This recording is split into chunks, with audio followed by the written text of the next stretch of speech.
Umaga po sa iyo, binibini niyo, Solis. Ako po si Crystal E. Camnade at ang iyong kasama ko po ay si...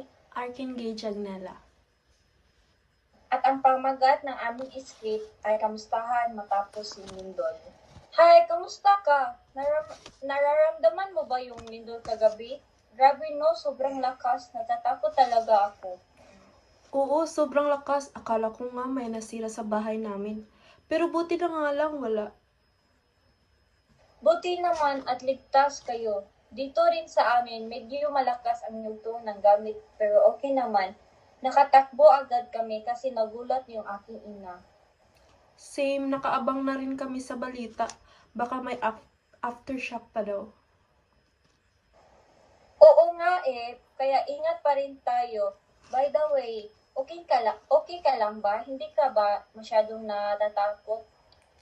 Medyo natakot, pero ayos na nga yun. Kailangan lang magdasal at maghanda palagi. Tama. Importante talaga na lagi tayong handa.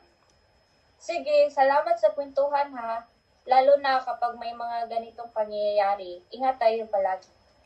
Sige, ingat din. See you sa online class. Bye! Bye!